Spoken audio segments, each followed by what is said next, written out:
Fala pessoal, tudo bem? Mais uma vez, bem-vindo aqui ao B2 Cursos Jurídicos, professor Sérgio Brito na área, nosso curso regular de Direito Administrativo, pessoal. Estamos vendo aí o ponto importantíssimo, supra importante, que é o ponto de agentes públicos. Vamos começar essa videoaula com nosso quadro padrão, aquele nosso quadro padrão de como é que esse trem cai em concurso. Nós falamos, precisamos de ver como é que cai, já fizemos algumas questões, né? Vimos a questão do estágio probatório, a estabilidade, 3 anos, né? Lembrar que 3 anos depois de passado no concurso público, cargo efetivo, adquire estabilidade. Não devemos confundir a estabilidade com a efetividade. A efetividade, todo mundo que tem o cargo efetivo tem efetividade. Pessoal, vamos agora já fazer essas questões para a gente poder depois entrar na parte de remuneração, questão de teto remuneratório, acumulação de cargos, né? E mais alguns detalhes ali da Constituição Federal. Vamos lá para a tela, pessoal. Olha só, nós temos aqui, primeira questão, 2018, analista judiciário. Diz o seguinte: as funções de confiança, então está falando das funções de confiança, que não se confunde com cargo de confiança ou cargo em comissão, correspondentes a encargos de direção, chefia ou assessoramento, só podem ser exercidas por titulares de cargos efetivos. Bingo, certíssima, né? Essa, inclusive, pessoal, é uma diferença que nós colocamos aqui do que se diferencia cargo em comissão da função de confiança. O cargo em comissão pode ser ocupado por qualquer pessoa, seja da casa ou não da casa, seja da carreira ou não da carreira. Pode ser uma pessoa que não é servidor público. Já a função de confiança só pode ser exercida, que é o chamado plus a mais que eu brinquei para vocês, né? Brinquei com vocês, é aquela situação do servidor que já tem um cargo efetivo. Somente ele pode ocupar a função de confiança ou função gratificada. E lembrando que tanto o cargo em comissão como a função de confiança, elas exigem, né, o exercício de alguma atribuição de chefia, direção ou assessoramento. Beleza? Questão certíssima. Próximo item. De acordo com a jurisprudência do Supremo Tribunal Federal, é válida a exigência de exame psicotécnico em concursos públicos, desde que esteja a exigência prevista no edital do certame? Não, tem que estar prevista na lei. Errada. Vimos isso aqui, pessoal. Só refrisando aqui. O psicotécnico, né, é uma exigência de alguns concursos, de alguns cargos, tem que ter exigência, previsão na lei, para se exigir o psicotécnico. O edital só não basta. E além disso, pessoal, lembra que a jurisprudência do STJ, de que tem que dar possibilidade de recurso, tem que ter critérios objetivos, né? Além, obviamente, de estar previsto na lei. Errada. A garantia constitucional de permanecer no cargo público após 3 anos de efetivo exercício denomina-se efetividade? Denomina-se estabilidade. Tá? Guarde o que eu falei para vocês. Uma coisa é a efetividade. Todo cargo efetivo, o sujeito entrou agora, ocupando o cargo efetivo, ele tem efetividade. Para adquirir estabilidade, ele tem que cumprir o estágio probatório, né? Essa garantia constitucional de permanência no serviço público, nós chamamos de estabilidade, que é adquirida só depois de aprovação de aprovado no estágio probatório. Então está errada. Próximo item. No que se refere ao exame psicotécnico, além de previsão legal, são exigidos mais 3 requisitos para que seja válida a sua exigência em certames públicos. Ser pautado em critérios objetivos, tudo bem, científicos, ser compatível com as atribuições normais do cargo, também tem essa questão de ter compatibilidade, né? E ser ofertado direito de recurso na via administrativa. Bingo. Certíssimo, tá? Pessoal, está certíssimo, nós acabamos de falar que o STJ tem esse entendimento, critérios objetivos, tem que haver compatibilidade com o cargo, é outra questão que também ele exige, tá bom? Mais uma, e previsão na lei, né? O servidor público ocupante exclusivamente de carga em comissão adquire a estabilidade após 3 anos de efetivo exercício. Opa! Carga em comissão não gera estabilidade. É só o cargo que efetivo. Então está errada essa assertiva, né, pessoal? Vamos errar isso. Cargo efetivo é que gera estabilidade, né? Embora o cargo efetivo, o cara já assumiu, já tem efetividade, mas estabilidade é só mais adiante, que é essa garantia constitucional de permanecer no serviço público. Cargo em comissão é cargo de livre nomeação, livre exoneração, não existe concurso para ingresso, mas também não tem estabilidade. Próximo, o estágio probatório inicia-se na data da posse do agente público, findando-se com o término do prazo de 3 anos. Pegadinha, não é com a posse, é com o exercício. Exercício. Por quê? O estágio probatório, ele vai... Veja só, pessoal, vou dar uma... Isso aqui vai ficar bem claro lá na Lei 8.112, mas eu já vou falar para vocês agora. Existe uma sequência, né? Primeiro é fazer o concurso. Abrir um cargo efetivo, fazer o concurso. Pá, vamos lá. Fez o concurso, pá, passei. E agora? A nomeação. Tem um ato de nomeação, você vai ter que tomar posse, assinar aquele termo, né? Chamado termo de posse, onde você vai ter a sua investidura naquele cargo público. A investidura se dá com a posse. Agora, para você começar a receber, meu amigo, você tem que trabalhar. Então, trabalhar é entrar em exercício. Inclusive, o estágio probatório, ele exige o quê? 3 anos de exercício, ou seja, você tem que trabalhar. Então, tomou posse. A Lei 8.112, ela, depois de nomeado, tá? Você tem 30 dias para tomar posse. E depois de tomar posse, você tem 15 dias para entrar em exercício. O que eu sugiro para você, meu amigo? Procure tomar posse no primeiro dia e exercício no primeiro dia. Isso é bom, tá? Agora, lógico, você pode tomar posse e exercício daí 15 dias. Mas o início do prazo para estágio probatório é só quando você entrar em exercício, tá? Por isso que tem um erro na questão. Não é da data da posse, é da data do exercício, início do exercício. Vamos lá, adiante. Professor, e prazo para tomar posse? Estamos perguntando aqui. Prazo para tomar posse, ele é de 30 dias. Foi nomeado, você tem 30 dias para tomar posse. Tomou posse, você tem 15 dias para entrar em exercício. Beleza? Bora lá. Bora lá que tem assunto. Vamos lá, na próxima questão. Cargos, empregos e funções públicas devem ser exercidos por brasileiros que preencham as condições estabelecidas em lei, contudo, na forma da lei, há possibilidade de acesso para os estrangeiros. Sim, o estrangeiro pode acessar cargo, emprego ou função pública. A única coisa que você tem que lembrar, pessoal, é que para o estrangeiro tem que ter lei permitindo que ele assuma, né, que ele ingresse no cargo, função pública específica. Como eu falei para vocês, você está lá fazendo um concurso de auditor fiscal. Não, vai vir um cara lá da Europa sabendo tudo e vai para... Não vai acontecer isso, porque não tem uma lei que permita um estrangeiro fazer o concurso de auditor fiscal da Receita Federal. Agora, se você é um professor de uma universidade, um pesquisador, dependendo da área, há uma lei autorizando essas pessoas a ingressarem ali em cargo, emprego ou função pública aqui no Brasil, ok? Estrangeiro tem que ter lei admitindo essa possibilidade de acesso. Muito cuidado, pessoal, que às vezes na prova cai assim, cargo, emprego ou função pública não pode ser ocupado por estrangeiro, assim, de forma geral. Está errado, pode, né, se a lei permitir.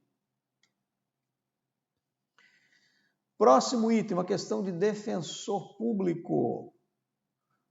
Conforme o entendimento atual do Supremo Tribunal Federal, é dever da administração pública nomear candidato aprovado em concurso público dentro das vagas previstas no edital, de fato, né, se passou dentro das vagas, tem o dever, a administração tem o dever de nomear e o sujeito aprovado tem o direito de ser nomeado, direito subjetivo, em razão do princípio da boa-fé e da proteção da confiança, salvo em situações excepcionais, caracterizada pela necessidade, superveniência e imprevisibilidade. Né? Aquela situação que nós falamos, que eu nunca vi ocorrer, situações excepcionais, dos meus alunos que passaram dentro das vagas. Não conheço nenhum que não tenha assumido, graças a Deus, todos assumiram. Né? Então, o que nós temos aí? Nós temos uma situação, raramente vai acontecer essa situação excepcional, né, de necessidade, questão superveniente. O que o Supremo, na verdade, colocou é quase assim, ó, regra, passou dentro das vagas, nomeação, a não ser a administração que ocorra uma catástrofe para esse sujeito não ser nomeado, ok? Mas tenha fé, isso não vai acontecer contigo, não aconteceu comigo, não aconteceu com um monte de gente, né? Então não se preocupe com essa questão excepcional aí não. Bom, agora terminamos as questões, como é que esse trem cai em concurso já acabou. Vamos agora, pessoal, entrar na questão da remuneração, né? Muita gente aí interessada, remuneração. Só que aqui nós vamos ver a parte da Constituição, que trata da remuneração. Quando a gente for estudar 8.112, aí nós vamos estudar aquelas parcelas, né? O que é vencimento básico, o que é indenização, o que é gratificação, quais são os adicionais que o servidor público tem direito. Aqui a gente vai estudar, nesse primeiro momento, as normas constitucionais de remuneração, né? Servidor que pode receber por subsídio. Subsídio é uma parcela única, né? Alguns cargos são remunerados por subsídio, por exemplo, policiais, juízes, membros do Ministério Público, né? Os agentes aí que ocupam os chamados membros de poder, né? Eles recebem por subsídio. Policiais, né? Alguns cargos de carreira específica que podem ser criadas a determinação por subsídio. Subsídio é uma parcela única, não tem rubrica nenhuma, é só ali subsídio tal, não tem aquele penduricário de vencimento básico, gratificação, adicional disso, adicional daquilo, né?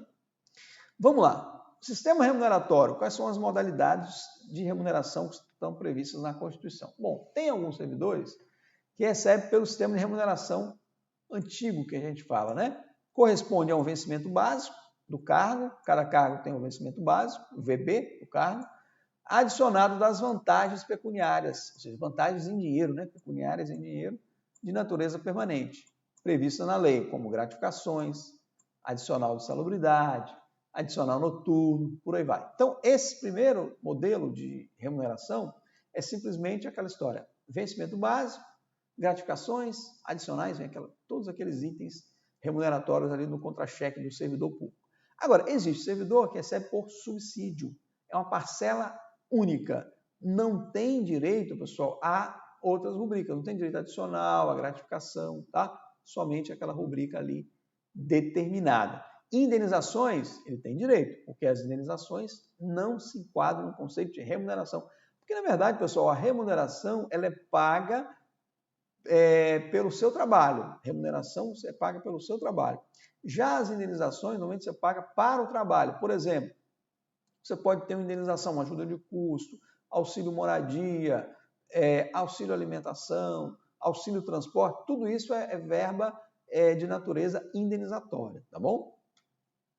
Agora, o subsídio, como eu falei, é a forma remuneratória atribuída a certos cargos em que a retribuição, né, se efetua por meio de pagamento em parcela única, vedado o acréscimo de qualquer gratificação adicional, abono, prêmio, verba de representação ou outra espécie remuneratória. Admite-se, pessoal, no caso do subsídio, o pagamento de verbas indenizatórias, está aqui, ó. Admite-se o pagamento, além dessa parcela única, de verbas indenizatórias. Professor, dá alguns exemplos aí de verbas indenizatórias, vamos falar de novo. Ajuda de custo, você foi removido, ajuda de custo. Férias indenizadas, você trabalhou ali um período, as suas férias não foram gozadas, indenização de férias, as férias indenizadas. Auxílio alimentação, auxílio saúde, auxílio creche, tudo isso tem natureza indenizatória. Por isso que a pessoa pode receber o subsídio, mais esses outros itens que eu falei, que são parcelas indenizatórias, tá bom? Quem recebe por subsídio, professor? Membros de poder, presidente da República, né, que são detentores de mandato eletivo, ministro de Estado, secretários estaduais, secretários municipais, membros do Ministério Público, né, os procuradores de justiça, promotor de justiça, procurador-geral da República, integrantes da advocacia pública, né, os defensores públicos também, os ministros dos tribunais de contas também recebem o subsídio, os servidores policiais, está lá na Constituição, recebem o subsídio, os servidores públicos organizados em carreira, poderão receber na forma de subsídio por meio de previsão em lei. Por exemplo, pessoal, quando eu era auditor fiscal da Receita Federal, que eu fui auditor fiscal por 11 anos, né?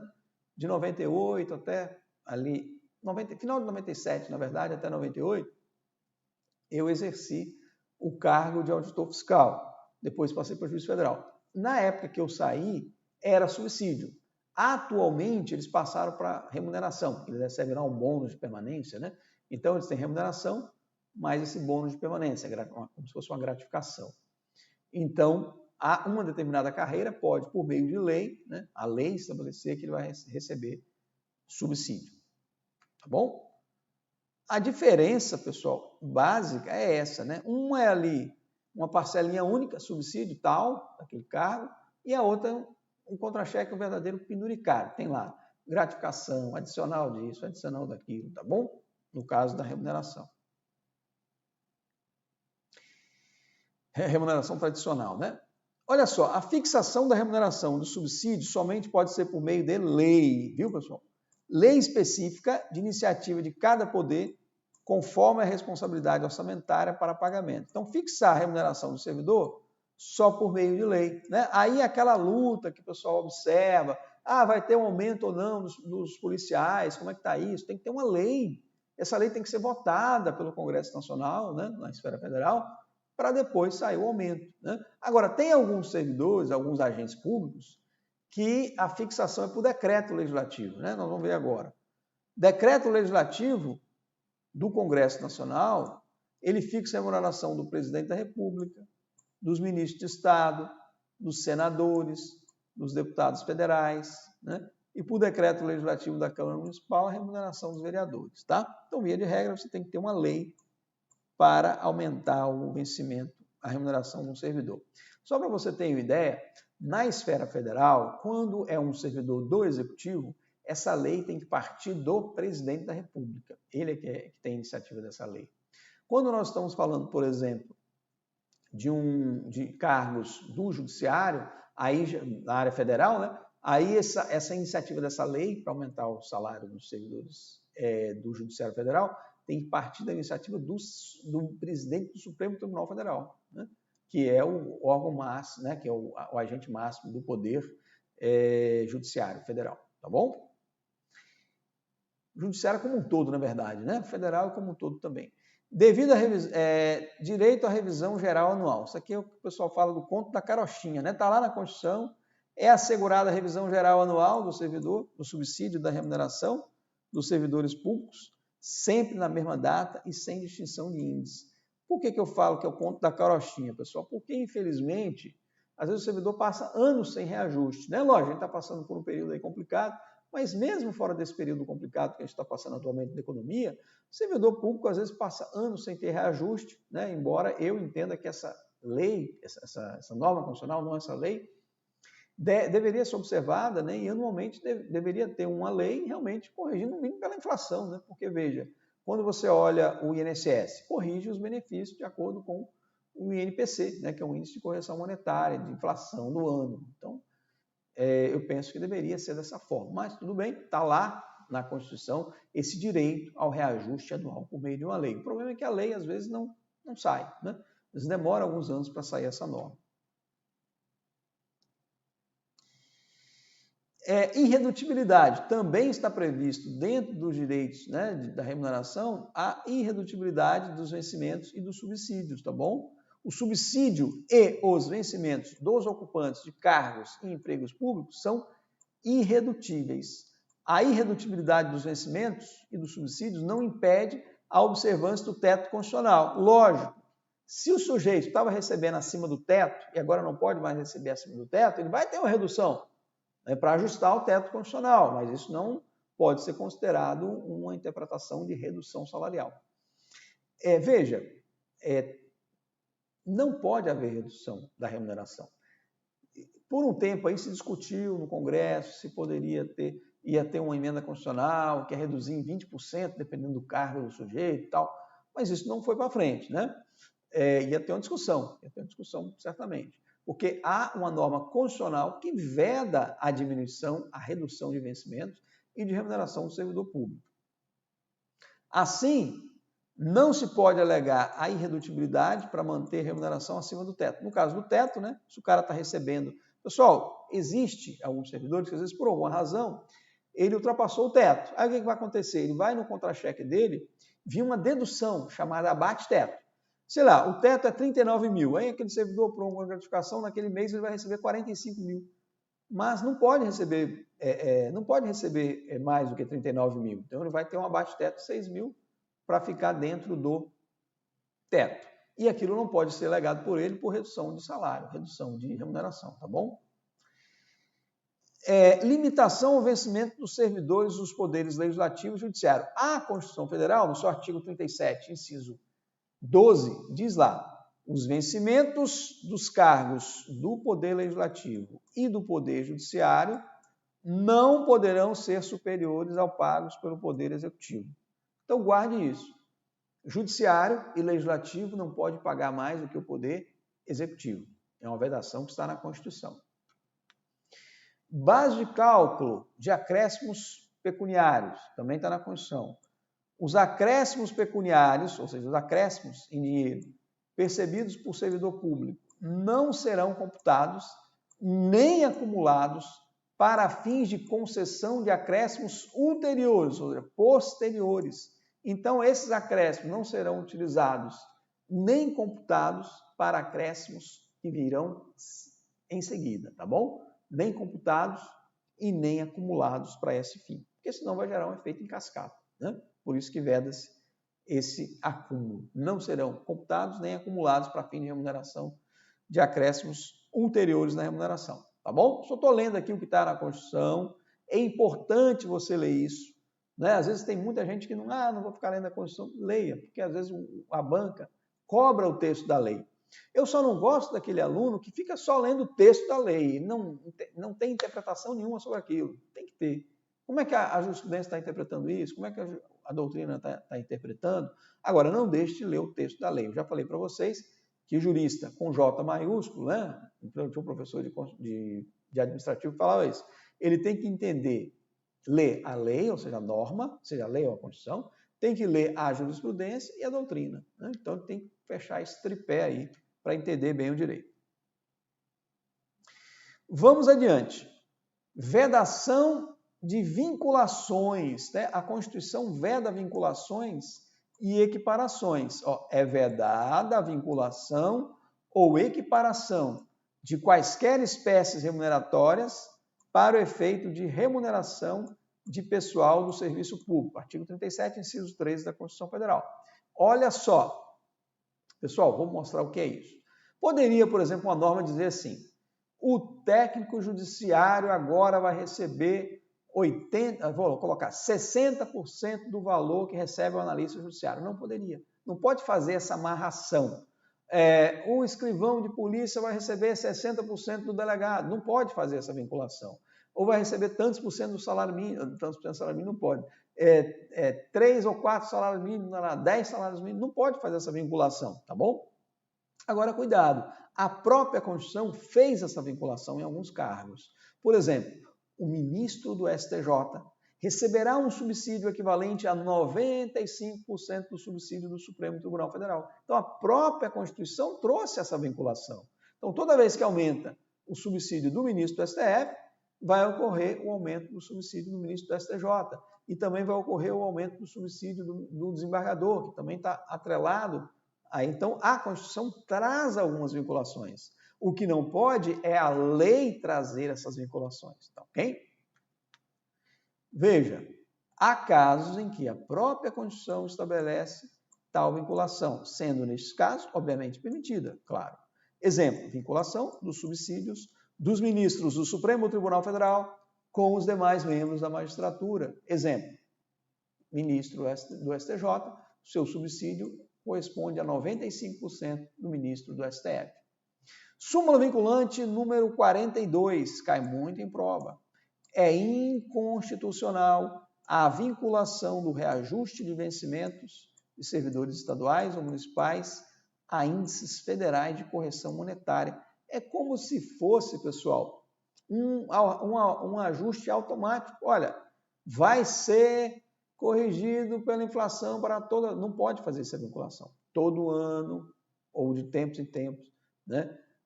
Tem que haver uma lei para determinar qual vai ser esse reajuste. Então, não pode vincular a índice de correção monetária ao IPCA, ao INPC, né? E por aí vai. Não pode fazer essa vinculação. Súmula vinculante número 4. Salvo os casos previstos na Constituição Federal, o salário mínimo não pode ser usado como indexador de base de cálculo de vantagens de servidor público ou de empregado, nem ser substituído por decisão judicial, tá bom? Então, é importante essas súmulas? Sim, você tem que saber um pouco de jurisprudência. Quando eu coloco uma súmula aí, é porque ela é importante, tá bom? Se eu coloquei a súmula, coloquei uma decisão, leia. Porque tem aluno que fala, professor colocou uma decisão jurisprudencial, uma súmula, não vou ler. Leia. Se está ali, é porque é importante. Eu falo, se está no meu resumo, se está nesse material aí que eu vou disponibilizar para vocês, é porque é importante, tá bom?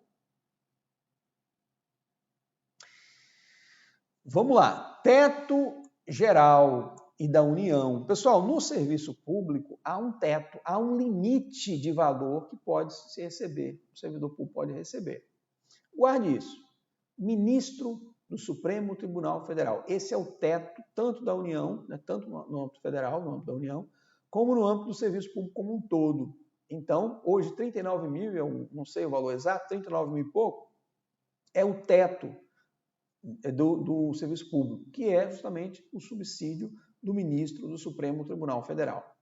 Então, nenhum servidor pode ganhar mais do que isso, seja somando as suas gratificações, seus adicionais, tá certo? A não ser a verba indenizatória, né, que entra por fora, a verba indenizatória não entra no teto, tá bom? Vamos lá para a tela, olha só.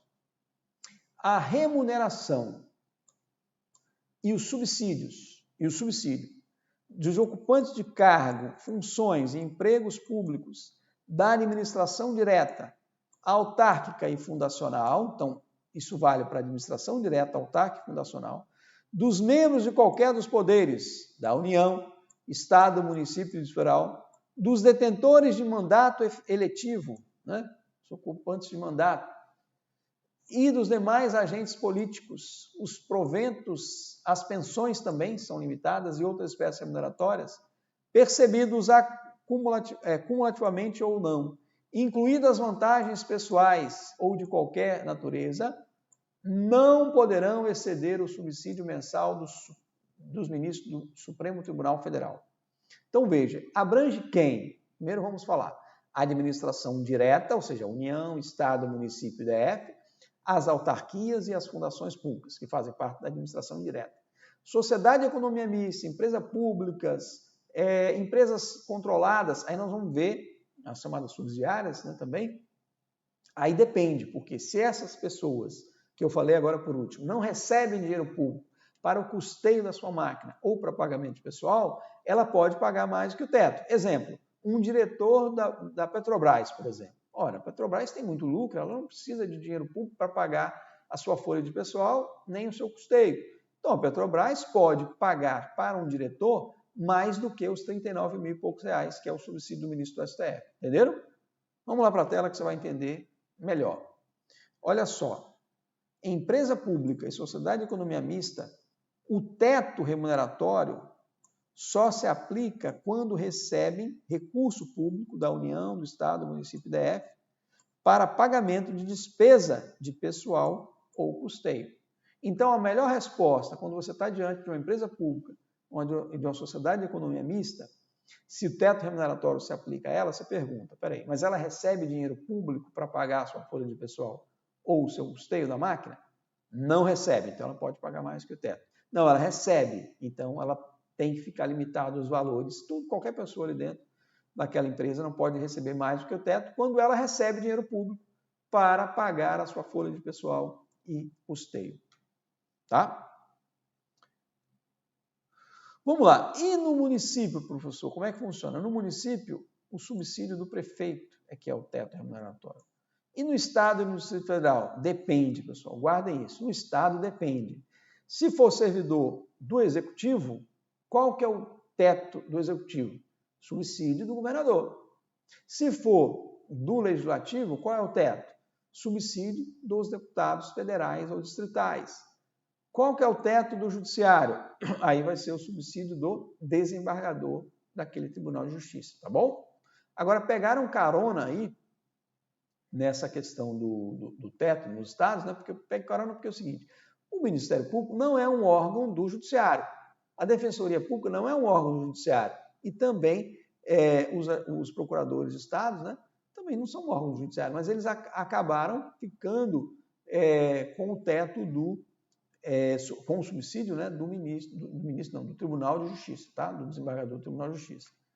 Vamos lá para a tela. Estado e Distrito Federal. O teto é qual? No Executivo, subsídio do governador. No Legislativo, subsídio dos deputados estaduais ou distritais, né, se for do Distrito Federal. No Judiciário, subsídio dos desembargadores do Tribunal de Justiça. E que vai ser limitado a 90,25% do ministro do STF, tá? Esse limite, ele se estende aos membros do Ministério Público, como eu falei, aos procuradores e aos defensores públicos. O STF, pessoal, acabou suspendendo esse limite de 90,25%, mas eu não tenho visto muito cair isso, só coloquei aqui para o desencargo, tá? Porque a Constituição, ela diz o seguinte, o desembargador do Estado, do TJ do Estado, só pode receber até 90,25% do ministro do STF. Como é que você chega nesse 90,25%? Está na Constituição, né, mas ele é 95% do subsídio do ministro do STJ, que, por sua vez, é 95% do subsídio do ministro do STF. Então, 95% vezes 95% vai dar esse 90,25%. Por isso é que a Constituição colocou esse 90,25%. A questão é que o Supremo acabou suspendendo essa aplicação, entendendo que o judiciário era único, então os desembargadores poderiam ganhar também com base no subsídio do Supremo, tá bom? Vamos seguir.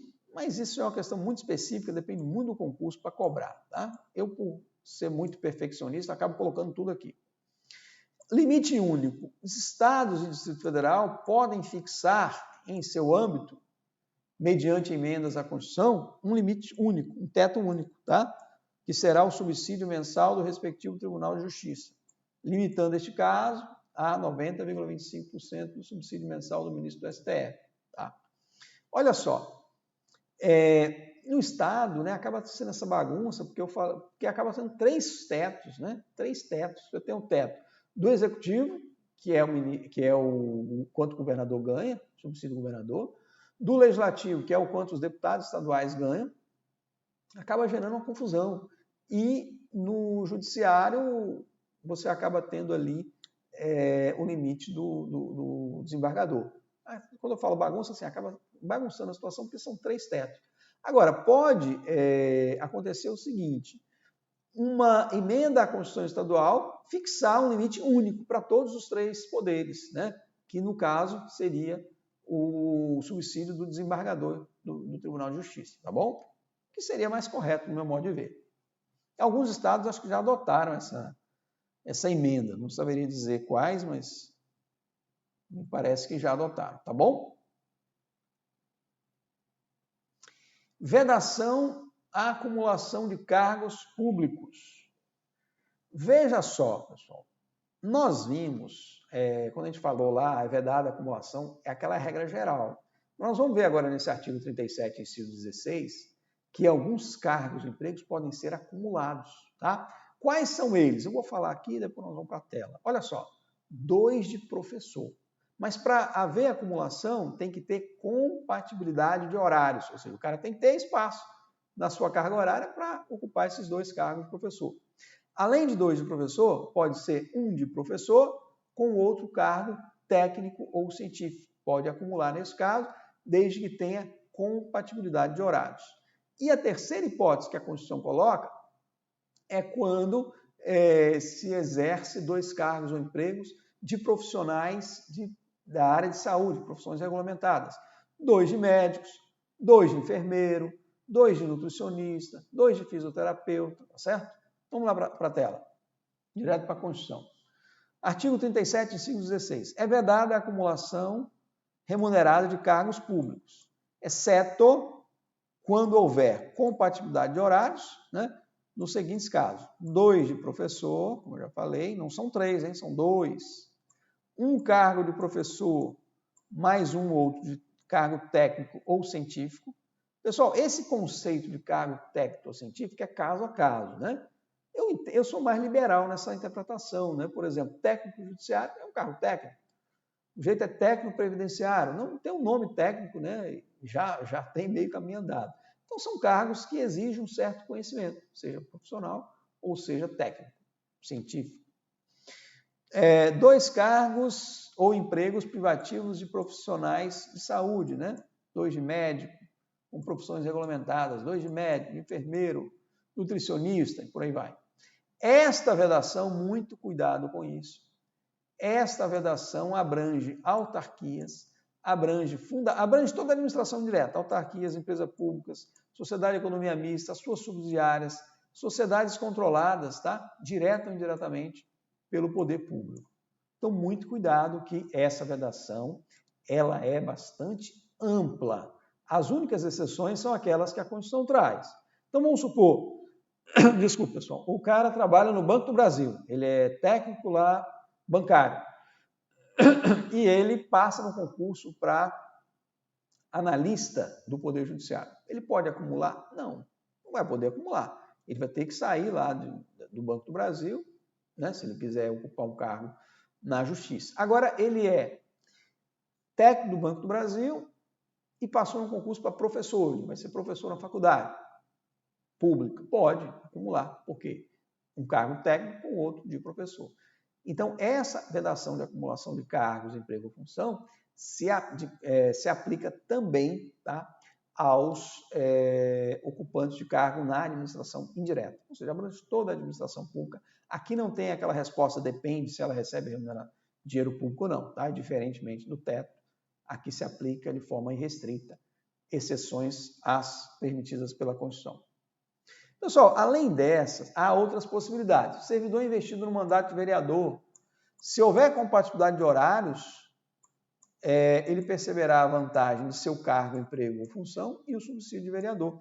O vereador de muitas cidades, o cara pode continuar exercendo a sua função, o seu emprego, seu cargo público, ou o seu emprego numa iniciativa, numa sociedade de economia mista, numa empresa pública, então ele pode continuar recebendo o cargo e ainda um subsídio de vereador. Agora, se não houver essa compatibilidade de horários, aí ele vai ter que escolher qual remuneração que ele quer. Vai aplicar a mesma regra do prefeito, tá bom? Nós vamos ver isso ainda mais adiante, tá? Mas eu só estou adiantando aqui. A gente está falando de acumulação de cargo, é uma situação hipotética, possível, de acumulação. Mandato de vereador, mais o cargo, emprego que ele ocupa. Juízes poderão acumular uma função de magistério, membros do Ministério Público também poderão acumular uma função de magistério. Teto constitucional. Nas situações jurídicas em que a Constituição autoriza a acumulação de cargo, o teto remuneratório, pessoal, de acordo com o Supremo, é em relação à remuneração de cada um dos cargos, tá? E não o somatório do que é recebido.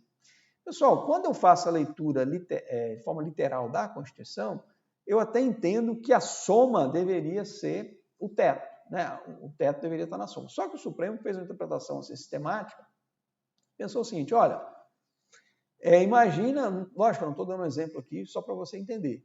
Não vamos pensar que o Supremo justificou dessa forma, não. Vamos pensar o ministro do Supremo, ele já está no teto. E se esse ministro do Supremo for professor numa universidade pública? Imagina, ele vai ser professor de graça, porque ele já está no teto, né?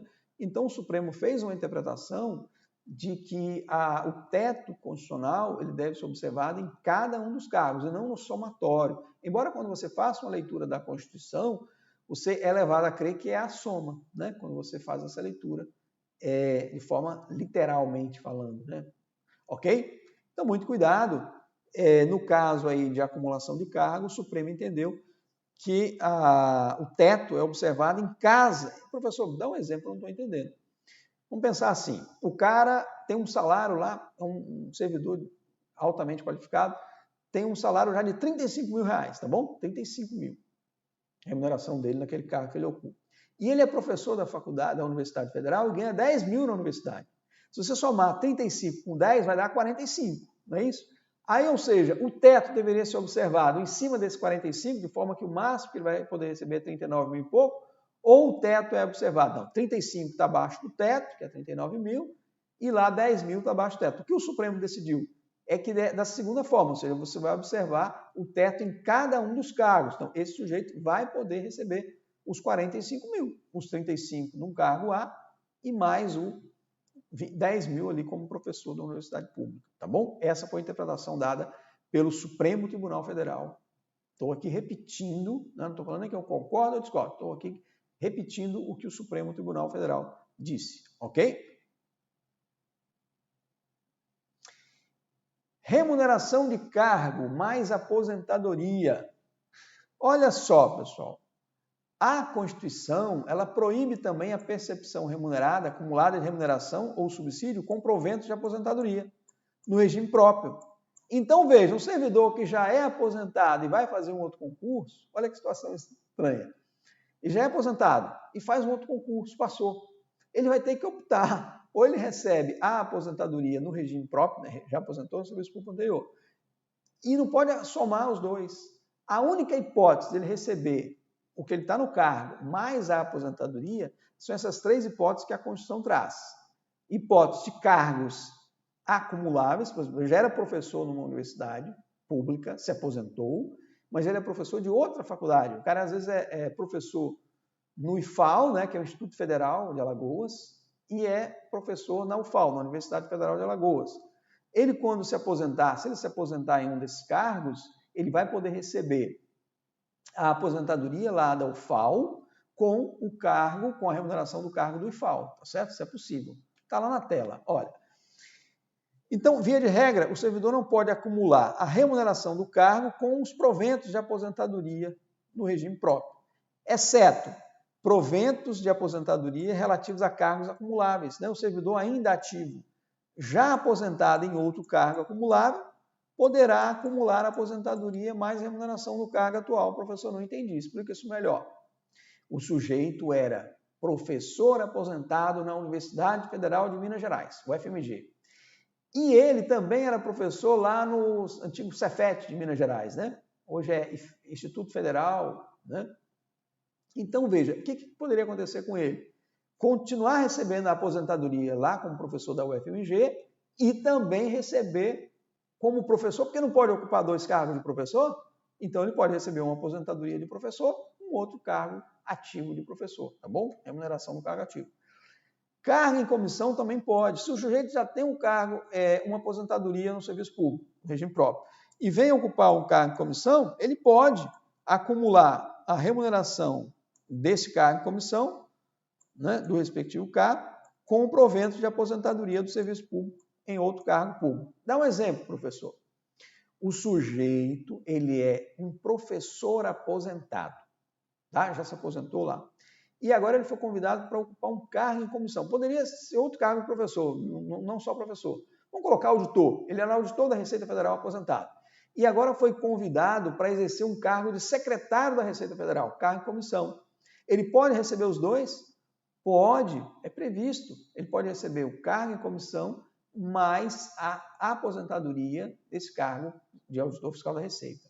Outra opção, ele já é aposentado no serviço público e se elege para determinado cargo e é eleito. Então, ele vai ocupar um mandato eletivo. Ele também pode acumular um mandato eletivo mais essa aposentadoria. Tá bom? Isso está aqui, ó. Mandato eletivo. Servidor poderá acumular a remuneração do cargo, ou seja, mandato eletivo, com provento de aposentadoria no serviço público. Tá bom? Pessoal, vejam com cuidado depois essas três hipóteses, muito importante, né? Em que há a possibilidade de se acumular. O que a Constituição aí fala é que essa soma deveria ficar dentro do teto, né? Aí é aquela leitura que a gente precisa fazer de acordo com o Supremo Tribunal Federal, na verdade, quando há assim, se olha individualmente considerado. Mas, né, só estou falando aqui que a Constituição fala que tem que somar. Pessoal, vamos ficar por aqui. Na próxima videoaula, creio que a gente vai conseguir encerrar esse ponto de pelo menos a parte de agentes públicos, né, na Constituição e na doutrina, para depois aí sim estudar a 8.112 em outro ponto separado. Pessoal, Até a próxima, fique com Deus, bons estudos. Abração!